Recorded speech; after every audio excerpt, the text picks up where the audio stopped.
Anwar Ibrahim letak jawatan. Perdana Menteri Malaysia ke-10 letak jawatan. Bagaimana perkara ini boleh berlaku? Saya melihat di dalam media sosial, di YouTube, di Facebook, di TikTok, saya melihat komen-komen.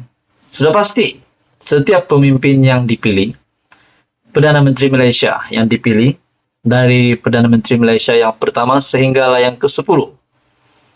Sejak era Tan Sri Muhyiddin Yassin, Ismail Sabri Yaakob, Tun Dr. Mahathir, Ismail Sabri Yaakob yang pernah menjadi Perdana Menteri juga, Najib Razak, sudah pasti akan ada individu ataupun penyokong daripada parti lawan yang tidak menyokong Perdana Menteri ataupun individu yang dilantik jadi Perdana Menteri seperti Datuk Seri Anwar Ibrahim hari ini. Sudah pasti tidak dapat dinafikan ada kecaman yang diterima, yang menggesa Anwar untuk letak jawatan, yang menggesa Anwar untuk letak jawatan sebagai Perdana Menteri, Menteri Keuangan. Baru-baru ini juga kita mendengar kepimpinan politik sendiri menggesa Datuk Seri Anwar Ibrahim meletakkan jawatan sebagai Menteri Keuangan supaya beliau dapat memfokuskan tadbir urus negara.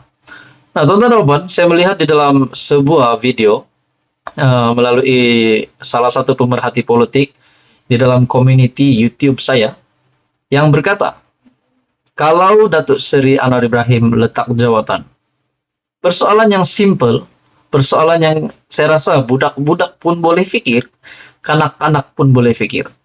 Kalau Datuk Seri Anwar Ibrahim letak jawatan, belum pun habis penggal, siapa yang boleh ganti Datuk Seri Anwar Ibrahim? Itu yang pertama. Dan yang kedua, adakah kestabilan politik dapat dicapai sekiranya Datuk Seri Anwar Ibrahim tiba-tiba letak jawatan hari ini? Yang ketiga, apa tujuan Datuk Seri Anwar Ibrahim untuk meletakkan jawatan? Sedangkan hari ini kita dapat lihat kerajaan perpaduan dalam keadaan yang baik semakin teguh. Nah, kita tak nak cakap pasal ekonomi dan pasal apa semua. Kita hanya berpikir simpel, kalau Datuk Seri Anwar Ibrahim meletakkan jawatan sebagai Perdana Menteri Malaysia hari ini, siapa yang patut ganti Datuk Seri Anwar Ibrahim? Adakah Muhyiddin Yassin? Ataupun mungkin Hadi Awang, bagi peluang kepada Hadi Awang untuk menjadi Perdana Menteri? Ataupun Tuan Ibrahim Tuan Man? Ataupun baru-baru ini juga dikatakan Hamzah Zainuddin juga mungkin layak untuk menjadi calon Perdana Menteri bagi Perikatan Nasional. Nah, Anda boleh komen di bawah, menurut Anda siapa yang layak untuk menggantikan Datuk Seri Anwar Ibrahim untuk menjadi Perdana Menteri? Ataupun timbalan Perdana Menteri hari ini, yaitu Ahmad Zahid Hamidi. Nah, saudara-saudara, secara pribadi, pendapat saya secara pribadi, tak perlu menggesa Datuk Seri Anwar Ibrahim meletakkan jawatan. Sedangkan sokongan yang kukuh hari ini untuk kerajaan perpaduan, 2/3 sokongan daripada ahli-ahli parlimen, bahkan gabungan-gabungan kerajaan perpaduan, Barisan Nasional GPS, dan beberapa parti yang lain juga telah menyatakan sokongan terhadap kerajaan perpaduan sehinggalah habis penggal, yaitu pada pilihan raya umum ke-16 pada tahun 2027. Tidak mungkin ada lagi yang mampu menggantikan Datuk Seri Anwar Ibrahim. Dan kalaupun mungkin ada, bagi saya lebih memilih Datuk Seri Anwar Ibrahim supaya beliau tetap menjadi Perdana Menteri demi kestabilan politik.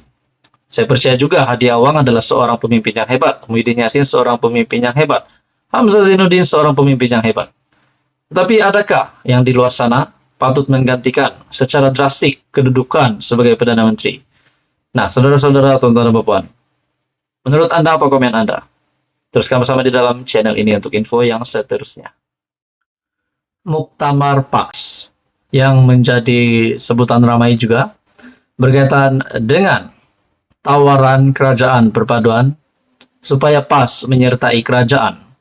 Nah, akhirnya Hadi Awang telah membuat kenyataan bahwa menolak kemungkinan PAS akan menyertai kerajaan perpaduan. Namun sekarang kita bukan nak cakap tentang itu. Kita nak cakap tentang satu ulasan dari Syahabuddin Husin ataupun syahabuddin.com. Di dalam ulasan ini menyebut nama Tun Mahathir ditolak. Bila kita dengar nama Tun Mahathir ditolak daripada apa? Adakah beliau dipecat sebagai penasihat SG4 ataupun 4 negeri tadbiran PAS PN, ataupun beliau dipecat untuk menjadi calon? Menjadi calon di mana? Sudah pasti ada desas-desus, ada kabar angin yang kita dengar.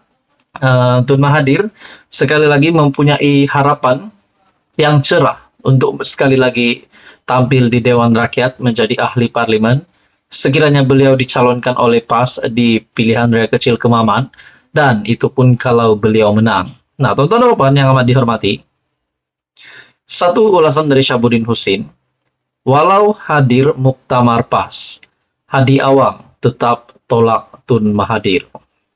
Presiden PAS Hadi Awang menepis desas-desus bekas Perdana Menteri Dr. Mahathir Mohamad akan dinamakan sebagai calon Perikatan Nasional bagi pilihan raya kecil Parlimen Kemaman.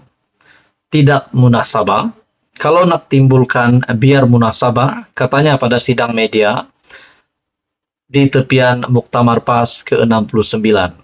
Hadi juga memaklumkan Perikatan Nasional belum memuktamadkan calonnya dan Mahathir tiada dalam senarai. Disahkan di sini oleh Hadi Awang sendiri, Presiden PAS memaklumkan PN belum memuktamadkan calon. Nah, itu yang pertama. Yang kedua, dan Mahathir tiada dalam senarai itu. Maksudnya, bye-bye Mahathir, selamat tinggal Mahathir. Adakah kita boleh kata begitu? Disebabkan, mungkinkah Mahathir telah merasakan bahwa PN ataupun PAS akan meletakkan dirinya sebagai calon di Kemaman? Mungkin saja. Nah, tiba-tiba pula Hadi Awang menolak ataupun telah sah membuat kenyataan belum memuktamadkan calon dan Mahathir tiada dalam senarai. Sudah pasti cita-cita Mahathir sekali lagi hancur sekiranya beliau mahu menjadi ahli parlimen lagi. Itu pun kalau beliau mampu menang di Kemaman. Nah, kita kembali di dalam ulasan dari Syahabuddin. Pengundi Kemaman akan memilih wakil rakyat pada 2 Desember. Wakil rakyat pada 2 Desember, pihak yang bertanding akan menamakan calon masing-masing pada 18 November. Pemilihan baru diadakan kerana Mahkamah Pilihan Raya mengisytiharkan keputusan PRU 15 bagi Parlimen Kemaman terbatal dan tidak sah. Selepas menerima dakwaan berhubung sogokan semasa tempo berkempen untuk meraih undi bagi calon PN C alias Hamid.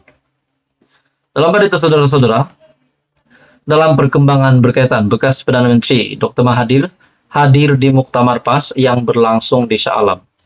Walaupun Tun Mahathir hadir di dalam Muktamar PAS yang ke-69, Hadi Awang juga sudah sah menolak Mahathir untuk menjadi calon di pilihan raya kecil Kemaman disebabkan nama beliau tidak disenaraikan. Ketibaan Dr. Mahathir yang sebelum ini adalah Presiden UMNO dan dianggap seteru ketat PAS disambut laungan takbir oleh perwakilan. Jadi saudara-saudara, apa komen Anda berkaitan dengan isu ini? Adakah sekiranya Mahathir bertanding di Kemaman, beliau akan sekali lagi dimalukan kalau kalah lagi, ataupun dengan keputusan Hadi Awang di mana Mahathir tidak masuk dalam senarai untuk dicalonkan, itu adalah keputusan yang terbaik. Nah, itu menjadi persoalan. Apa komen Anda? Teruskan bersama di dalam channel ini untuk info yang seterusnya.